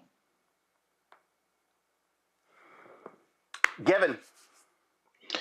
Yeah, look, Roland, I mean, the past few weeks have been really hard for a lot of Democrats, including myself. But, you know, hearing these clips, I feel a lot of hope about the future of our party because of young leaders like Congresswoman Lee and Congresswoman Crockett. And if I could speak just about Jasmine Crockett for a minute, no one says it quite like she does. I think she's one of the most effective communicators and messengers that we have in the entire Democratic Party. I'm really excited that a lot of people got to know her and got to see her and hear her during this campaign cycle at the DNC, where I was on the speechwriting team, as you know, Roland, and on this very show. I remember, Roland, on the first day of early voting in Texas, you did an interview with her. And so platforms like these, so important, right, for making sure the American people, including those in our community, know about those leaders who are in these spaces and in these rooms, speaking up about the issues that matter most to our community. I think it's also important to underscore that, you know, Congresswomen Lee, Crockett, and, you know, all those who are in our Congressional Black Caucus, they're not just speaking up about these issues. They're speaking up about the issues that matter most to the American people, whether it's the cost of food, the cost of housing, healthcare access, reproductive freedom. They're on the front lines for so many of these issues that directly impact our communities. And of course, DEI and the attacks that we're seeing are included in that. But our leaders are on the front lines, making sure that our country moves forward on so many issues. And I think with these clips, we're reminded of just how fortunate our community is, and in fact, the American people are, to have representatives, true representatives like Jasmine, Crockett, and Summer Lee, who are standing up for our community and for the people and against these attacks that MAGA Republicans, again, it's their side that's bringing these attacks that are talking about DEI and all of this. They're the ones who are bringing these attacks. And there are going to be a lot of them over the next 4 years. But I'm so grateful and I'm excited that we have representatives like Summer Lee and Jasmine Crockett. And I know Jasmine Crockett ran for DPCC chair earlier this week. That's the Democratic Policy and Communications Committee. She didn't win, but I'm really excited to see how she and Congresswoman Lee continue to lead and to rise within this party. You know, Scott,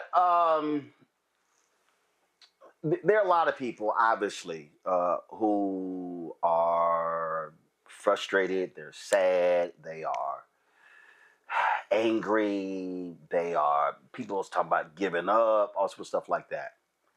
And I've had people tell me, I mean, I don't understand how you just moved on. I said, well, first of all, I didn't just move on. I said, I know what happened. I said, but what I also realize is there is a tomorrow. And you're looking at two individuals. Republicans right now control the House. They're going to control the Senate. They're going to control the White House after January 20th. And I just got to remind people that there were days when Oscar DePriest, when Ralph Metcalf, when John Conyers, that's right, when you had black folks who were in Congress, and they had Adam Clayton Powell, and they were dealing with just straight up hardcore violent racist. And they went to work every day. Right. They went to work every day in the face of Jim Crow segregation. And I think what this generation has to understand is it's now your time. Mm-hmm. And you can either give up, be despondent, be sad, go into a state of depression, or you can fight. And for me, I'm not going to do that bullshit Joe and Mika did. Just go to Mar-a-Lago and let's do a reset. Hell no. My studio is 2 blocks from the White House. I have absolutely no intention on going to the White House for the next 4 years after January 20th. I'm not going to normalize this administration. I'm not going to sit here and play footsie with this administration. But I need folk to understand that, damn it, there is still a fight to be had, because there is still a tomorrow that we must focus on. And that's what these two sisters are doing. Yeah. You know, Roland, I talk to juries for a living at least 3 or 4 times a year. And so when I hear the sisters talk, I'm listening not just for cadence, but substance, eloquence, articulation, and discipline, and no emotion, right? And what bothers me most about those 2 presentations aren't the presentations, but how eloquently they laid out the hypocrisy. And what bothers me is that the hypocrisy that is so clear in the both sides of this issue, why it's not resonating with the majority of Americans. That why don't they get it? Or if they get it, they just ignore it. And I'm not talking about just Republicans. I'm talking about independents and Democrats as well. Why 50% of America voted for Donald Trump and are endorsing these appointments that are nothing less than embarrassing. You know, I think you're right about, I think about the brothers and sisters, our parents, our grandparents, who fought in the 30s, 40s, 50s, 60s, 70s, and 80s, right? What character or manner of men they were to fight against outright segregation and racial oppression and the Night Riders. You know, I think about your parents who not only on the picket line, but were registering people to vote for the last 30, 40, 50 years. Or my dad and Reverend Singleton and Joliet, Illinois, who were foot soldiers for Martin Luther King, and in the face desegregating education institutions, hospitals, and the government. Let me tell you something. Those were the real freedom fighters. We seem like we don't want to fight that much, or there's not that much to fight about. But my father on his deathbed said, we've seen Trump before. We've seen him worse. He talked about Governor Wallace and Bull Connor in Philadelphia. He said, you know, y'all crazy about Trump, but let me tell you something. We've been fighting the same stuff for the last 30, 40, 50 years, or 200 years, if you will. So to the young people and to my generation, load up. We got to ride out. You may not like the fight. You may think that we've gotten past that. But as Professor Glaude says, America's got to face the racism and sexism, misogyny and xenophobia that it is. Not who it wants it to be, not who America wants to be, but who it is. Because this last election showed us who America still is as we try to form this more perfect union. There's a ton more work to do. And we can't do it by ourselves. So you're right. You can be depressed for a day or two, but in the end, you got to get up and get back in the fight, because the fight is real. It's not going away, and it's not going to change. We're not going to win unless it's up to us, unless we do it. And so we all have that responsibility. Yep. Absolutely. All right, folks, hold tight 1 second. Going to a break. We come back. We're going to talk about Black Wall Street becoming moving closer to getting a national monument. And also, why are Republicans so scared to release the House ethics report on Matt Gaetz? Lord, what's wrong with y'all? Maybe y'all don't want anybody to know what's in it. Oh, I can't wait to my panel to talk about that. Folks, you're watching Roland Martin Unfiltered right here on the Black Star Network, live from Atlanta. Support the work that we do. Join our Bring the Funk fan club. Our goal is to get 20,000 of our fans, on average, contributing $50 each a year. That's $4.19 a month, 13 cents a day. There are numerous ways in which you can support our work. If you want to support us via Cash App, what you do is you use this QR code. Cash App changed their rules, y'all, and so they closed our accounts. So we're able to, we can still get your donation via Cash App by using Stripe. And so you just simply use that QR code. And then when you go there, you put your name in, the dollar amount, and then that's how you can give via Cash App. Now, those of y'all who are still analog, y'all don't trust any of this stuff, you can see your check and money order at P.O. Box 57196, Washington, D.C., 20037-0196. PayPal is R Martin Unfiltered. Venmo is RM Unfiltered. Zelle of Roland at RolandSMartin.com. Roland at RolandMartinUnfiltered.com. Download the Black Star Network app. Apple phone, Android phone, Apple TV, Android TV, Roku, Amazon Fire TV, Xbox One, Samsung Smart TV. And of course, be sure to get a copy of my book, White Fear, How the Browning of America is Making White Folks Lose Their Minds, available at bookstores nationwide. Get the audio version on Audible. I'll be right back.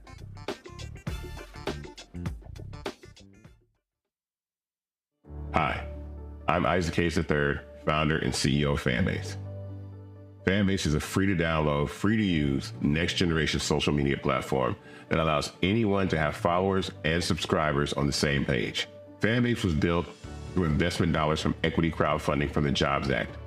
People just like you help build Fanbase, and we're looking for more people to help build Fanbase.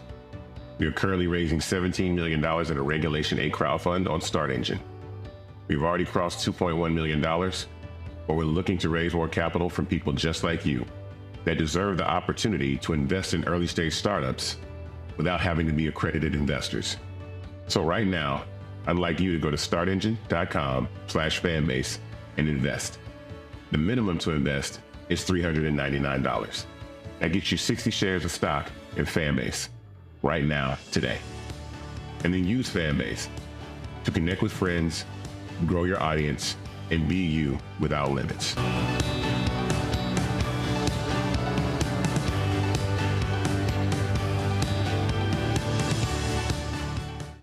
Hi, Hi, I'm Dr. Jackie Hood Martin, and I have a question for you. Ever feel as if your life is teetering and the weight and pressure of the world is consistently on your shoulders? Well, let me tell you, living a balanced life isn't easy. Join me each Tuesday on Black Star Network for a Balanced Life with Dr. Jackie. We'll laugh together, cry together, pull ourselves together, and cheer each other on. So join me for new shows each Tuesday on Black Star Network, A Balanced Life with Dr. Jackie.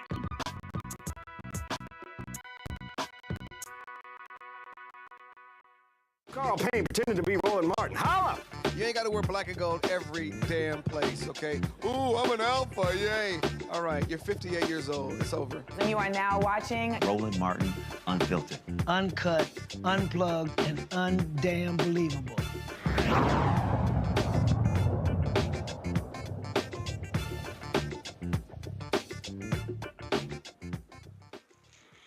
Folks, the Republican-led House Ethics Committee deadlocked on releasing the report on former Congressman Matt Gaetz.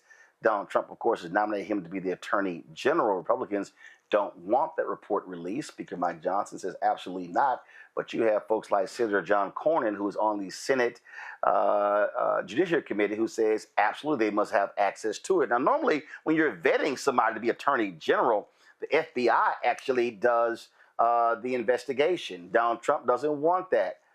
What is it, Scott? They clearly don't want folks to know. Of course, Matt Gaetz has been accused of actually statutory rape, of having sex with underage girls. That's not having sex. That's called statutory. That's called rape. They have payments. They have records showing that he made, $10,000 Venmo payments. Of course, the guy who he was accused of doing stuff with, he pled guilty, and so it's all kind of. And then you have Republican members of Congress who said that Matt Gaetz has actually has history of going on the floor and showing folks photos and videos of his sexual conquest. This is from Republican members of the House, but they don't want the public to know. But they want this man to be the nation's highest law enforcement official? Come on. He said, you know what? Rape and sexual abuse and sexual assault has never been a disqualifier for the Republicans. Just come on. If you got the power and you think you got the vote, come on. Come on, come on. You know, this Donald Trump supported the Republican Senate candidate when was it? About 10 years ago when Trump, between 2016 and 2020, Roy Moore down in down in Alabama. And he was a certified serial dater and dater of young women who were underage and having sex with them, certified. And Donald Trump himself has been found liable for sexual abuse. And so Matt Gaetz, you know, they traffic in this sexual abuse, and it is not a disqualifier. And yet, the majority of white women vote for Trump, vote for these candidates. It is the height of hypocrisy. Because you know, if they were black and Democrat, there would be outrage about the sexual abuse, whether it's civil or criminal or what have you. So he's a disruptor. And Roland, as I said, I don't mind disruptors, quite frankly, because disruptors can get stuff done. But you have to be qualified, right? Because if you don't know what you don't know, then people have agendas and they come and advise you. You can't sort through what's real and what isn't real in the political dynamics. And that means they can hold you and capture you. And so that's the real issue experience. But character and personality should matter. And it doesn't with Donald Trump. And he won. And so there are consequences for these races. I don't think Gaetz they're going to leak that report probably. And the media, by the way, is lasting. The lawyers for these two women who were underage, they have sworn statements that they saw Gaetz at a pool having sex with a 17-year-old, and they got sworn statements on it. So they can not put that report out. That report's coming out, though. You watch. It's coming out. And it's going to get ugly and make it very hard for Republicans to defend. Yeah. Gavin, here's the crazy thing.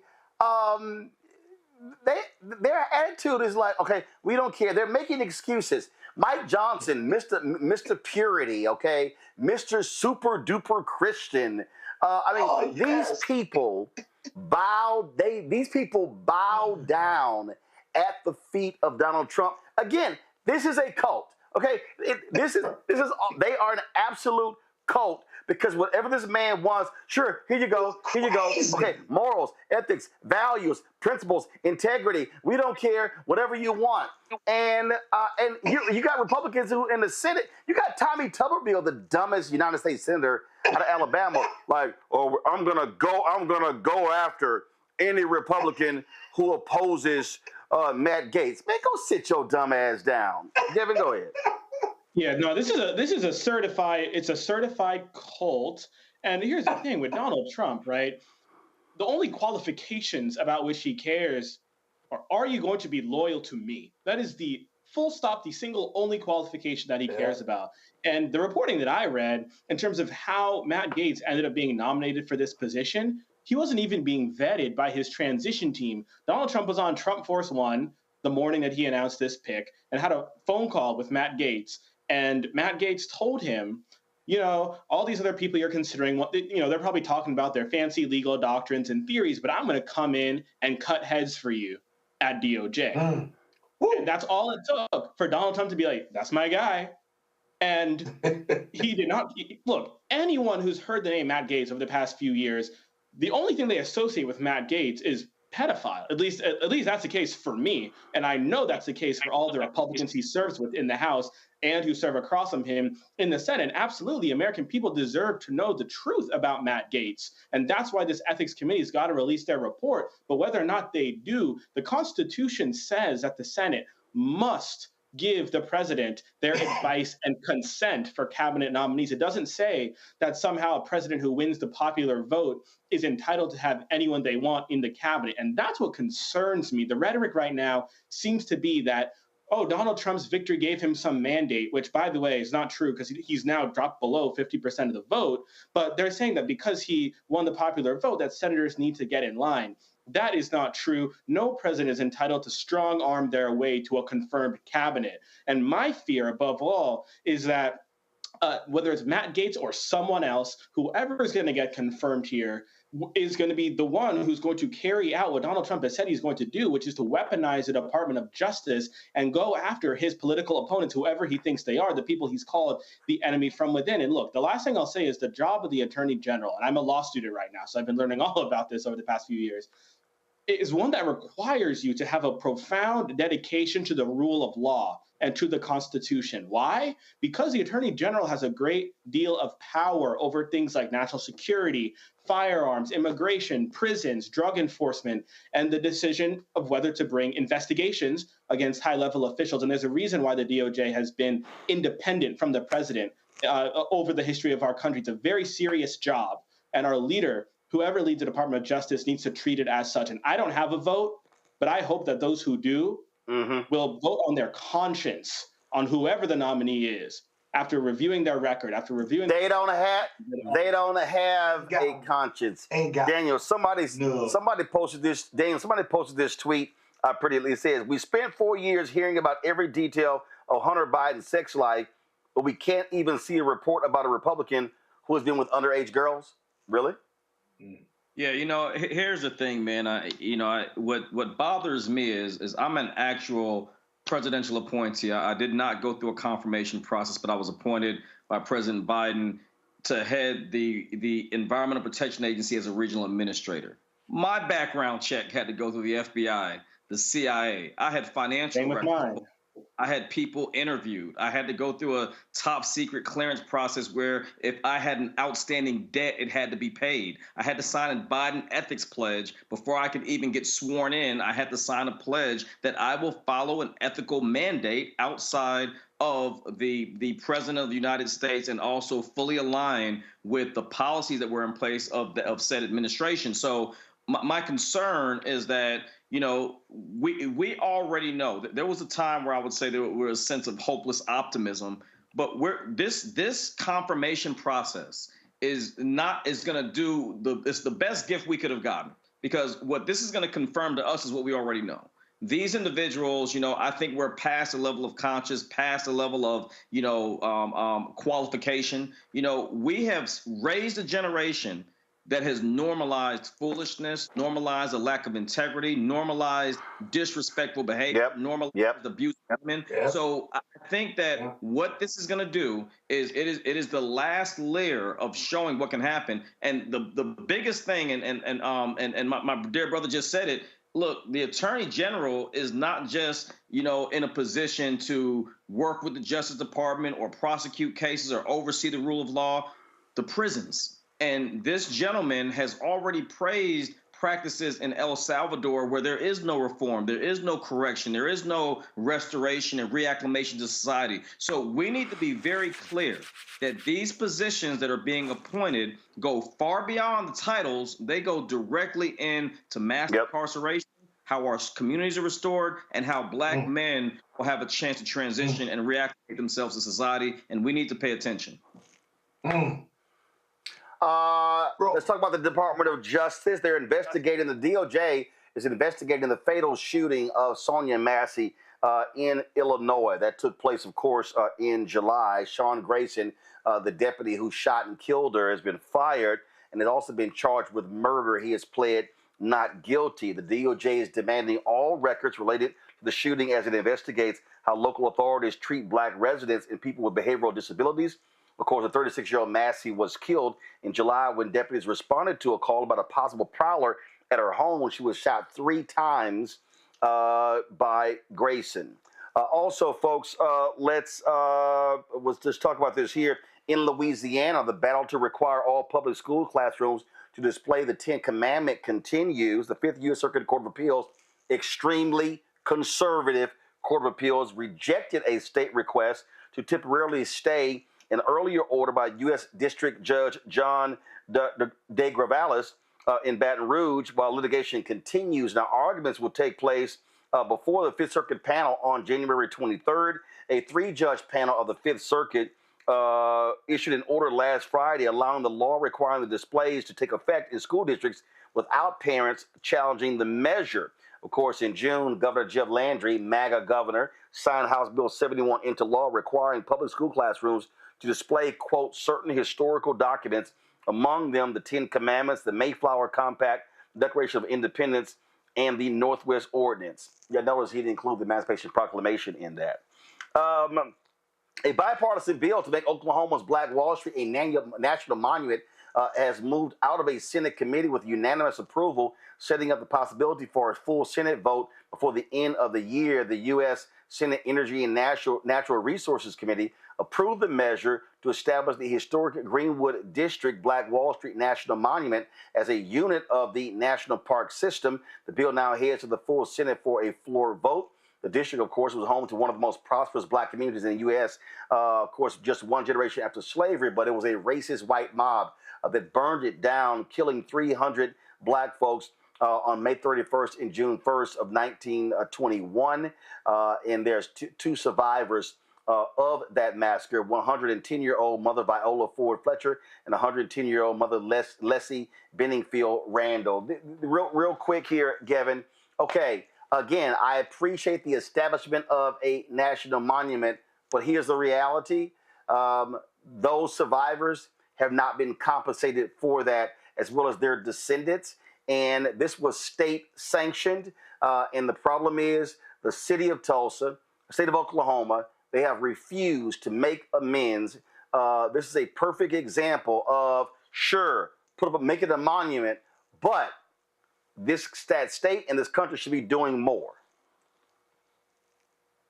This is over 100 years after the massacre took place, and we're supposed to celebrate the advancement of a bill, not even the passage of the bill. It hasn't passed, it hasn't been signed, but the advancement of a bill through the Senate, establishing a monument is frankly unacceptable. What blows my mind as a law student is that at no point of the past 103 years has any person or institution actually been held criminally or civilly liable for the injuries, the deaths, the murders that stemmed from this act of terrorism. And in fact, the only business owner that's ever received some compensation was white. I will say, though, I think like this I guess the reason why this is a big step on paper is because we know that the state of Oklahoma has fought like hell since this act of domestic terrorism to make people forget that it ever happened. And it wasn't until 4 years ago, after we saw another example of violence against a black body by the state, which is the murder of George Floyd, that students in Oklahoma were actually mandated to learn about it in schools. But I guess who needs that education when you have a Trump Bible apparently in Oklahoma these days? So look, there's a lot to say about the importance of the courts, the importance of state and local elections, the importance of knowing our history, and why those in power try so hard to prevent us from doing that. I hope the monument gets built. But look, the state did commission a task force to investigate this in '96, and they recommended in '01 that the victims receive reparations. That's yet to happen. And all I can say is we're grateful to have, we're lucky to have Leslie Benningfield and Viola Fletcher, who are still alive and kicking 110, fighting the good fight. A fight they should not have to be fighting alongside other descendants of this, brutal act of terrorism to get justice. And I hope that we get more than this monument. I hope we get reparations for the survivors and the descendants of the victims. Daniel? Yeah, I echo the same, man. I live in Forsyth County, Georgia. Race massacre and expulsion of black folks in 1912, 1987, Hosea Williams, Coretta Scott King, Dick Gregory came up here with 30,000 folks, largest protest and rally against the KKK in the history. Oprah's first show was here. So I get it. But a monument itself, or at least advancing the idea of a monument, doesn't take it away. But I do agree that it is at least symbolic to know that it's being acknowledged. But here's the thing. There needs to be more than acknowledgement. And what I don't want is a decade from now for young men and women that vaguely remember Tulsa to say that this monument was erected as a form of reparation. That is not a form of reparations. It is not reconciliation. I hope those women live to 120. But the reality is they have had to endure, they have had to fight, they've had to live under the shadow of one of the darkest moments in our history when terror was enacted on a black community, and we have not resolved that. The statute won't do it. It will allow us to be able to remember and acknowledge, but there is so much more work to be done, and I hope that we all understand that and support initiatives that go beyond statues and monuments. Scott? Man, y'all talking about Tulsa.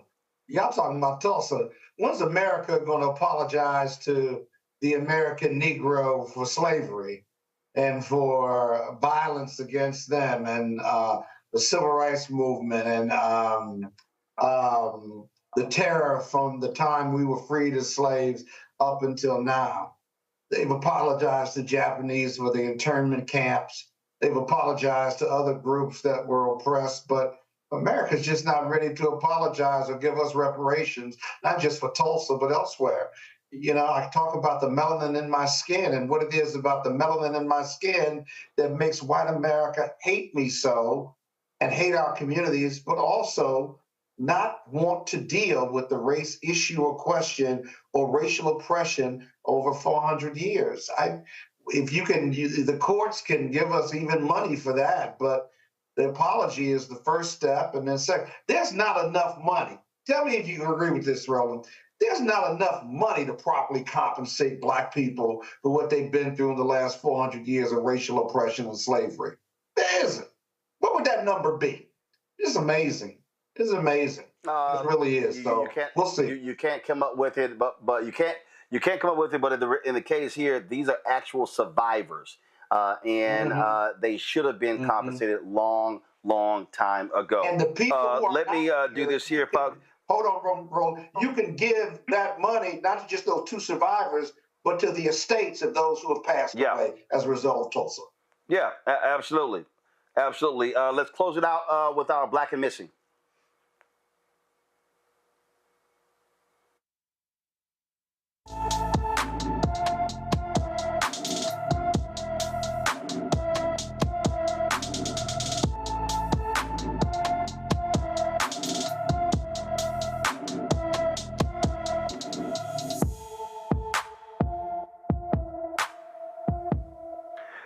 Verlana Baker's been missing from her California home since June 21st. The 16-year-old is 5 feet 8 inches tall, weighs 146 pounds, with black hair and brown eyes. Anyone with information about Verlana Baker should call the Orange County, California Sheriff's Office at 714-647-7000, 714-647-7000. All right, Daniel, Gavin, Scott, I certainly appreciate y'all being on today's show. Thank you so very much. Folks, that is it for us. I'm here in Atlanta working on a HBCU project with Coca-Cola, and so we'll be working on this tomorrow. I'll be back in studio on Friday, so I'll see y'all tomorrow right here on the show. Don't forget, again, support the work that we do. Join our Bring the Funk fan club. We don't have millionaires and billionaires cutting us checks. I don't charge a subscription fee because I want people to have access to our content. And so please, you can use Cash App by using this QR code with Stripe, by using Stripe. I told you Cash App closed down all of our accounts because they changed their rules. And so you can use this QR code to pay to donate to us via Cash App. Also, send your check and money order to P.O. Box 57196, Washington, D.C. 20037-0196. PayPal, R Martin Unfiltered. Venmo is RM Unfiltered. Zelle, Roland at RolandSMartin.com, Roland at RolandMartinUnfiltered.com. Also, of course, download the Black Star Network app, Apple phone, Android phone, Apple TV, Android TV, Roku, Amazon Fire TV, Xbox One, Samsung Smart TV. Also, get a copy of my book, White Fear, How the Browning of America is Making White Folks Lose Their Minds, available at bookstores nationwide. You can check us out there as well. All right, folks, that's it. I'll see y'all tomorrow right here on Roland Martin Unfiltered on the Black Star Network. Holla! Black Star Network is here. Oh, no punch! I'm real revolutionary right now. Thank you for being the voice of Black America. All momentum we have now, we have to keep this going. The video looks phenomenal. See, there's a difference between Black Star Network and black-owned media and something like CNN. You can't be black-owned media and be scared. It's time to be smart. Bring your eyeballs home. You dig?